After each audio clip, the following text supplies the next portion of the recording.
காலையில் தப்போடு போடுது. தொட்டுப்பா வீரரா காலையில் பதிலாம்.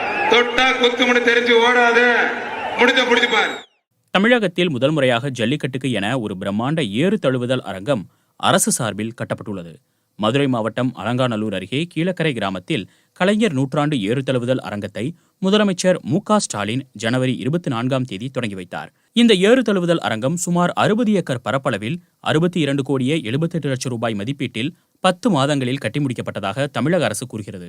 இந்த அரங்கத்தில் ஒரே நேரத்தில் 5000 பார்வையாளர்கள் அமர்ந்து போட்டியை ரசிக்கும்படியாக அரை வட்ட வடிவிலான 3 அடுக்கு பார்வையாளர் அரங்கம், காளைகள் காத்திருப்பு கூடம், வீரர்கள் காத்திருப்பு இடம், கால்நடை மருத்துவமனை, காயமடைந்த வீரர்களுக்கு சிகிச்சை அளிக்கும் துணை சுகாதார நிலையம், கழிவறைகள், நூலகம், 2 அருங்காட்சியகம் உள்ளிட்ட வசதிகளுடன் ஜல்லிக்கட்டு அரங்கம் அமைக்கப்பட்டுள்ளது. பெரியவந்த குளத்துலேருந்து வந்திருக்கோம். மொத எங்கள் ஊரில் சல்லிக்கட்டே கூடினதில்லை, அலங்காநல்லூர் சல்லிக்கட்டுதே. இங்கே நல்லா இருக்குது அப்படின்ட்டு வந்திருக்கோம், எல்லாரும் பார்க்க வந்திருக்கிறோம். நல்லபடியாக பார்த்தோம். புதிய அரங்கில் ஒரே நேரத்தில் 300 ஜல்லிக்கட்டு காளைகள் நிற்பதற்கு ஏதுவாக மேற்கூரையுடன் கூடிய காத்திருப்பு கூடம் அமைக்கப்பட்டிருப்பதால் காளைகள் நிழலில் காத்திருந்தவாறே போட்டியில் பங்கேற்றன. காளைகளுக்கும் ஆங்காங்கே தண்ணீர் தொட்டி, வைக்கோல் வைக்கப்பட்டிருந்தது. மாட்டின் உரிமையாளர்களுக்கு உணவும் வழங்கப்பட்டது. நாங்கள் சின்ன வயசுலேருந்து மாடு வளர்க்குறோம். ஒரு 17 வயசில் ஸ்டார்ட் பண்ண மாடு இது. நம்ம மாட்டுக்கு வந்து ஒரு 6வது வாடி இந்த வருஷம் கொண்டு வந்திருக்கேன். இந்த வருஷத்தில் இதே முதல் வாடி. எல்லா மஞ்சள் காட்டிலையும் இந்த மஞ்சைட்டை கொஞ்சம் சிறப்பாக நடத்துகிறாங்க. மாடு எந்த ஒரு கஷ்டமும் இல்லாமல் வரிசையில் நீட்டாக போய்க்கிருக்கு. மாடுகள் கட்டி போகிறதுக்கு ஒரு நல்ல வசதி பண்ணியிருக்காங்க. பார்வையாளர்களுக்கு நல்ல சிறப்பானது. மாடு வெளியே போகாத அளவுக்கு நல்லா கலெக்ஷன் பாயிண்ட்டு, மாட்டு உரிமையாளர்களுக்கு நல்ல சாப்பாடு வசதிகள் எல்லாமே சிறப்பாக பண்ணி கொடுத்துருக்காங்க.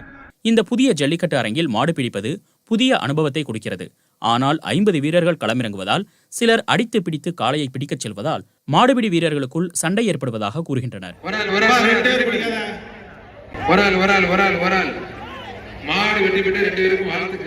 ஆனால் எல்லா ஊரை காட்டி இங்கே வர ரொம்ப ஸ்பெஷலாக இருந்துச்சு எங்களுக்கு. இங்கே தான் மைதானம் ஒன்று உருவாக்கி, தமிழக மைதானம் ஒன்று உருவாக்கியிருக்காங்க. அது ரொம்ப அந்த இடத்துல வந்து பெருமையாக இருக்குது. இந்த இடத்துல வந்து 2 மாடுகளை பிடிச்சி அடுத்த பேஜுக்கு லீடிங் போட்டிருக்கோம்.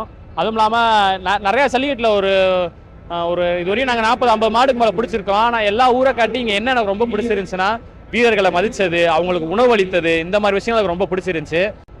எல்லா ஜல்லிக்கட்டு காட்டி இதில் ஒரே ஒரு கோரிக்கை என்னன்னா, ஒரு பேஜுக்கு 50 பேர் விடுறாங்க. அதான் சிரமம். சண்டை போட்டு, அதாவது உள்ளே வந்து எல்லா வீரர்களும் சண்டை போடுற மாதிரி இருக்கும். ஒருத்தர் சண்டை போட்டு நான் பிடி நீ பிடி, இழுத்து விடுறது, தள்ளி விடுறது, மாட்டு தள்ளி, இந்த மாதிரி செயல்கள் நிறையா இருக்குது.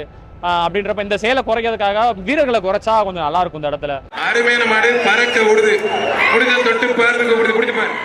இன்று நடைபெற்ற போட்டியில் மொத்தமாக 478 காளைகள், 250 மாடுபிடி வீரர்கள் பங்கேற்றனர். இந்த போட்டியில் அதிக காளைகளை பிடித்த பூவந்தியைச் சேர்ந்த மாடுபிடி வீரர் அபிசித்தர் 10 காளைகளை பிடித்து முதலிடம் பிடித்தார். அவருக்கு விளையாட்டுத்துறை அமைச்சர் உதயநிதி ஸ்டாலின் சார்பில் ஒரு கார், தமிழ்நாடு அரசின் சார்பில் 1 லட்சம் ரூபாய் ரொக்கம், அதேபோல் சிறந்த காளையாக தேர்வு செய்யப்பட்ட புதுக்கோட்டை மாவட்டத்தைச் சேர்ந்த கணேஷ் கருப்பையா காளைக்கு தமிழ்நாடு முதல்வர் சார்பில் ஒரு கார், அரசு சார்பில் 1 லட்சம் ரொக்கமும் வழங்கப்பட்டது. ஜல்லிக்கட்டு அரங்கில் நடைபெற்ற போட்டியை காண அலங்காநல்லூர் பகுதியைச் சேர்ந்த மக்கள் பரவலாக பங்கேற்றனர். இந்த ஜல்லிக்கட்டு அரங்கில் போட்டியினை நன்றாக பார்க்க முடிந்ததாகவும் கூறினர். அலங்காநல்லூர் ஜல்லிக்கட்டு போட்டிக்கு இது கூடுதல் பெருமைதான். ஆனால் எங்களது பாரம்பரிய ஜல்லிக்கட்டு போட்டி அலங்காநல்லூர் கிராமத்தில் தான் நடக்க வேண்டும் என கிராமவாசிகள் கூறுகின்றனர். அந்த ஒரு அலங்காநல்லூர்ன்ற ஒரு பேர் இருக்கனால அந்த அலங்காநல்லூர் வந்து அந்த ஜல்லிக்கட்டு நடத்தினா தான் அதோட கௌரவம் இருக்கும். எப்பயுமே அந்த பாரம்பரிய மண்ணில் அதை விளையாட்டு வந்து அங்கே நடந்தே ஆகும். அதை வந்து யார் மாற்றணும்னாலும் அது மாற்ற முடியாது. எப்படினாலும் அலங்காநல்லூர் ஜல்லிக்கட்டு அலங்காநல்லூர் தான் நடக்கும்.